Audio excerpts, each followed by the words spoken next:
which will be followed with Derek Beatty and Mr. and Mrs. at 5:15. That's this afternoon on Southern, but now let's join Houseparty. Nice to water them, so the flowers get watered by everybody that passes them in the days. Oh dear! Be very, very careful. Do they, your ladies, your residents, yeah, they my water them? residents, yes. So if I put some new flowers out, I have to say, now, who's going to look after them, or I'll look after them. You know, you mustn't just go keep watering them. But I thought it's about time we had some new ones for the lounge, so I thought I'd choose something that we could keep for next year, really.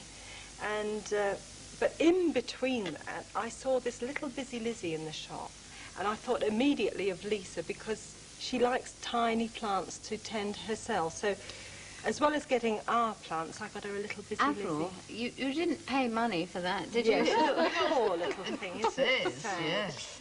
I think I must have picked that for this reason, you know. You felt sorry for it. And the only thing is, I think they pot these in a hurry.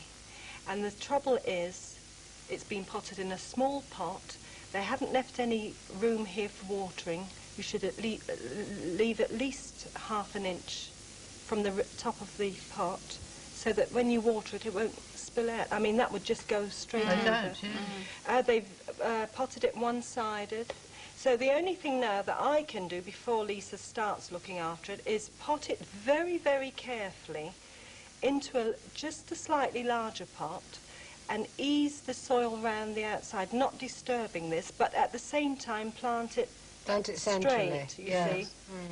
And from then on, Lisa can look after it, feeding it once a week with a liquid food, spraying it a couple of times a week, because they do like a humid atmosphere. Can you put those? Somebody was telling me you can have those out in your garden. Is that true? Well, actually, yes. And now I'm saying a humid atmosphere.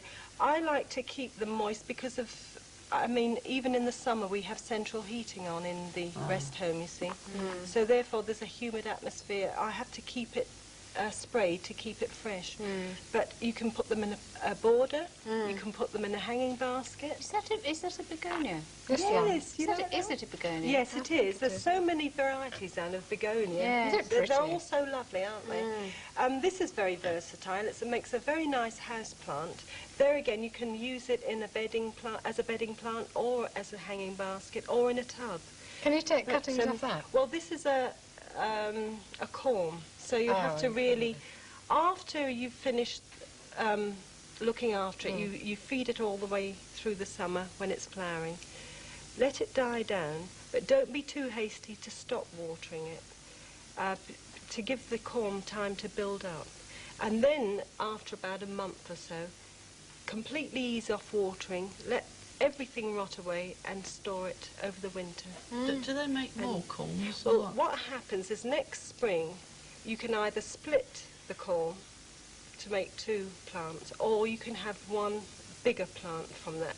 And what I usually do with these is put them in an old seed box and on a layer of soil, and just spray them with a gentle mist until they just start to, you can just see the little buds forming, and then I pot them. I do that mainly to see if they've all taken. That would look nice because of the colouring and the shape down low or in the middle of a room. But I always feel house plants ought to go on the windowsill near the light.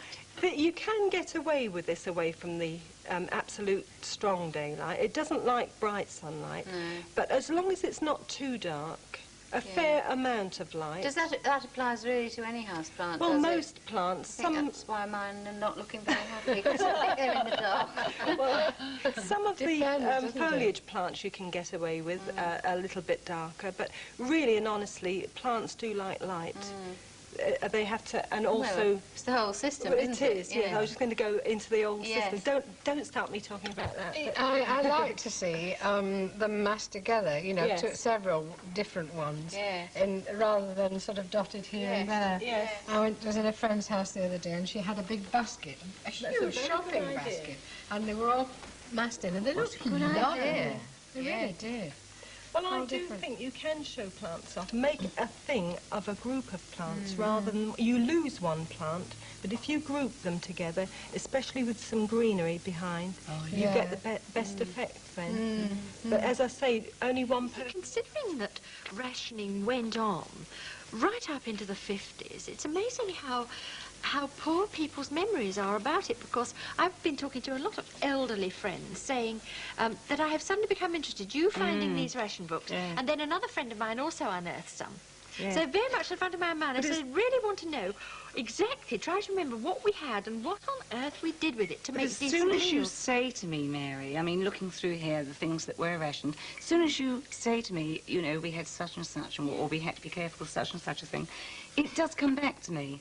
You do remember that, in fact, at one point, we had a fresh egg per week. Well, each. I can't remember that. So 1 egg a fortnight, 1 shell egg. But then, of course, as opposed to that, you did get the powdered egg. Yes. And also, you got powdered milk.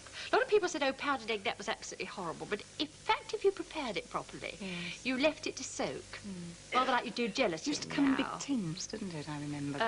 Powdered egg, no packets, wasn't it? I think yes, I think so. I can remember it.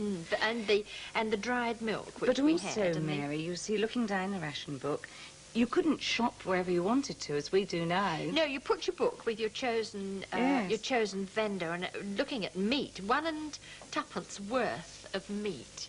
Yes. But if you consider you could get a breast of lamb for about 6pence at the beginning of the war. And I used to queue for the meat, I can remember. And that little shop, Mr. Curtin, is still there. Is he really? Yes, I Is he really? yeah. Just a small corner shop, and of course they did everything. They did, 1 and yes, 2pence worth of meat. But you had all the offal, the chicken, the rabbit, all those sort of things were all free off the ration. What I'm doing here is I thought I would like to take something and try to recreate a dish that one might have done during the hard times when you had just very, very basic ingredients, and try to make something nice. So I've taken ½ a pound of cottage cheese, which one could get. And Off-ration. yes, that's right. And also we used to make it ourselves sometimes, because the milk then was suitable for making cheese, which it isn't now. But it, you know, used to because make it's your all own? doubly. But yes, and we used to make our own cottage cheese and hang. You did Is it lots drip? more then, though, Mary. I mean, Much more. Mother used Much to more. bottle fruit and do lots of preserving, this sort I'll of tell thing. you what this is. This is a sort of experiment in a way. It's ½ a pound of cottage cheese, which I've rubbed through a sieve till it's smooth, and then you beat in gradually, a little at a time, about ½ a cup of evaporated milk. And then, if you didn't have the evaporated milk, which you could buy in tins then, you could reconstitute the dried one, make it quite thick, the same consistency, and use that, just about I ½ wonder a cup. if at the moment the milkman, I notice, is doing a skimmed milk, which tastes just like the tins of evaporated milk. Yes. Could you use yes, that, couldn't you? Why not? Why It's not? rather nice. And also, you could make mock cream. I mean, I remember we used to do that. We used to take about a quarter of a pint of milk and 4 ounces of the margarine ration, which was more than the butter, of course. You know, more. We got more, got twice the amount of margarine, and make mock cream. Was it So nice? if you only had your own bottled apples or, you know, stewed apple or something, yes, you had a bit of cream. It was marvellous. Now, into that, so a little pepper and salt. This is a savoury one, yes. This is a savoury Of course one, it is. yes. And just a little cayenne. Now, I know cayenne comes from way out east, but, you know, a whole jar of it like that lasts forever, and I'm sure that most people during the war had some. And it doesn't lose flavour, does it? And pickle. Now, we used to make our own pickle. Yes. We used to make mustard pickles. I can remember making mustard pickle when David was very young and couldn't get rid of the smell of it out of the house. Oh, I my hate dear. the smell of it when it's cooking. And all you do is just mix that well together and taste it. You could put, if you grew it, which most people had, little patches of land where they grew things. You could put chopped onion or spring Whatever, onions, or yes. couldn't you? Or different Chives and all flavours that. of pickle, Mary, would give you a different... A different sort of cheese. Cheese. And then you put it into a little mould like so. And we grew a lot more in the garden, didn't we? Yes, and everyone, well, not everyone, but most people had a few hens scratching about if they had Yes. any land at all. Obviously couldn't, of course, if they were in a flat or something, you know. I must tell you a funny story about chickens. Let me get the... That's it. I think it's I so have a much friend- nicer to see an individual one. Yes, I think it's nice. I think it's nice. I have a friend who was chef in the House of Commons during the war, and he used to ring up his wholesalers and say, 100 chickens, please, in the morning, you see. You put this into the fridge and you freeze it in the top part, the freezer part of your Oh, I refrigerator. see. And then Doesn't you that just look leave nice? that. Now you leave that for about 10 minutes until it softens very, very slightly, and then you slice it. And you can serve it with a little mock salad cream if you I like. think it goes quite firm, doesn't it? But he used to telephone, and they'd say, and the wholesaler would say, you know, 100 chickens, Mrs. Niece. Right, well, 25 chickens, and how many pigeons did you say you wanted? And you know what they used to do? They used to go along to the London stations, shine lights up in underneath the rafters where the pigeons used to roost, and shoot them. And that's how they got their pigeons. Get them all down onto the ground, and then pluck them, empty them out, send them round to House Commons. So they ate all right. My I put goodness, together a little menu yes. which I thought would be rather fun. I thought for breakfast you would have potato cakes with a little bit of chopped bacon from the ration in it. Yes. With some tomatoes. At lunchtime you could have the said pigeon pie and Go to the vegetables railway which you've grown station. yourself, and bottle fruit with the mock cream. Then at tea time you could make a fruit cake using either clarified dripping, which we did a lot then. Did Oh you? yes, you clarify the dripping. You can use that. Makes Yes. very good fruit cakes. And then on points we had dried fruit. Of course, you you'd be used rationed for dried That's fruit, right. yes. And if you hadn't got a shell egg, you see, then use the powdered egg, and you can make a very good fruit cake. Mm. And as long as you didn't allow the family to eat it all at once, it would last about But 3 Mary, weeks. there was always cake at You could home. always do something else. Always You cake at could. home. A good housekeeper It's could do it. difficult to find something classic, Claire, because it's the frilly romantic look, isn't it? Now, Of you course. see that one is sweet, but it's not you exactly. No. Now that I think is the most gorgeous dress. Very elegant. Oh, yes, I think so But too. you've got to have a plain neckline, Yes. haven't you? Really, Yes. or at least something. I don't know what you want. Do you know what you Actually, want? how long have you got, Claire, to have your dress made by? I mean, when do you actually take over as chairman? President. President. Yes. Oh, it's not till next year that I'm president. But knowing that time just flies, I've been trying to pick Anne's brain because I want a long dress as well as a short one Yes. that will show off the. didn't I tell you that? Sorry. That will show off the chain of office. Yes, she's got to wear a medal. What about something like that is a perfectly straight, sort of almost boat neckline, and you want a plain bodice, don't you? I think so. Absolutely plain. But- Hey, do you know that we discovered, quite by chance, that a friend of mine, Doris White, is the organiser Yeah. Oh. for the entire Sir Optimist organisation? Yes, she's the Federation Administrative Secretary up in That's a London. mouthful, isn't it? Yeah. And so you know her, I suppose. Yeah, of course. And I know Doris and I know Claire, but I Yeah. didn't know the two were in the same Yes. Organisation, What's no. this thing look like anyway? Oh, this, yes, this I've got it. gong. This is what you wear like the mayor, isn't it? A mayoral check, Yes. yes. It's a royal blue ribbon, and the ribbon has got bars on with past presidents' names and their year of office on. And that is a beautifully enamelled motif that there at Yes. the bottom. There's got things from Southampton on because the Southampton District Club. They do a terrific lot of good work, though, don't Oh, they? they the do. Optimists? They really do. Yes. Yes. But And, what happens at the top? Does it go around the back of your Go neck? right around the back of my neck, Does yes. it? Now, really and truly, I must be honest, I need a bosom like Mary's to really show it off. Because it hangs about here. But listen, I got a tip from somebody the other day when I was talking about this. She said that she'd known a lady mayoress who didn't have a bosom, Yeah. and so they cut her chain and they just fixed it to her shoulder seams, and that gave her the shape of it rather than letting it dangle. I think it's a good idea.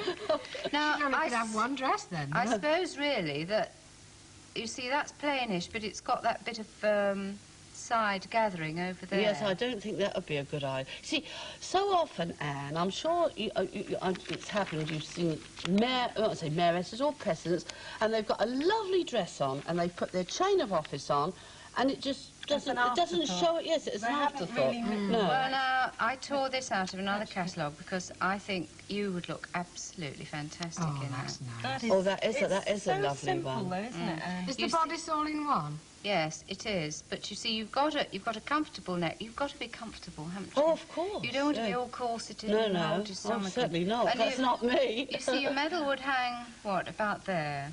Yeah. Yes. And in an absolutely plain fabric. Because also you've got to think of something when you're standing up and having to make a speech behind a table. Yeah. Everything's a fish. And sometimes you've got to represent the Swappsons at a civic function and things like this. And I feel it's very important so that you look... you're going to be quite busy. Oh, yeah. She will be.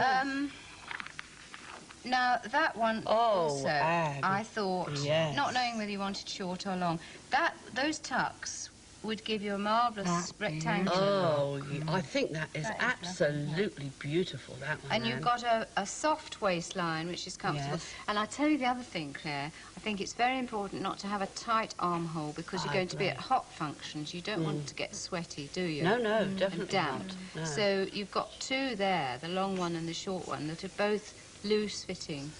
I mean, that in, say, chiffon, layered over something else. Oh, yes. Wouldn't it look lovely? That would absolutely... And then she could have it in something else, or a different colour. Well, if she had that and...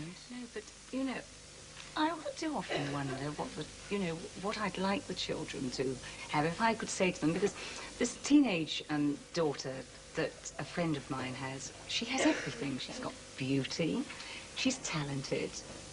But I think out of choice, Mary, if I could say to, I'd like the children to have had something, I would like personality. To be born with a certain blessing. If they can get along with people and, I know lots of people who, I can remember a particular girl that Harry used to photograph, and she was beautiful, but she had no personality at all. She was absolutely flat. No, it's very few people, actually, that have got absolutely everything, isn't that so? I think so. Very few, yes. And I'm quite sure what I would choose. I think they shine through if they've got personality. A nice nature. Yes, a I very think nice, so. yes. Possibly. Not quite sure what Like I'd you, Anne. I was just going to Like say, you, Anne. I was just going to say, talking about me again, Don't you aren't agree, though? I mean, You've got without the your tea. personality, you would never have done as much as you've done. It's that charming personality. No, I think it's the other way around. I think it's what I've done that's made me... Made you charming. It's made me hard, as my mother said. I heard her saying to somebody, well, of course, made her very hard, Oh, she didn't mean it. But there's nothing like having to scratch for oneself for toughening you up a bit. That's obvious, isn't It builds it, up really? character, actually, Yes. doesn't it? I don't... I mean, if you get everything given to you, I tend to give things to Lisa, and I find that now she expects things. So I feel now that she's got to earn everything she gets. And really, I'm so thankful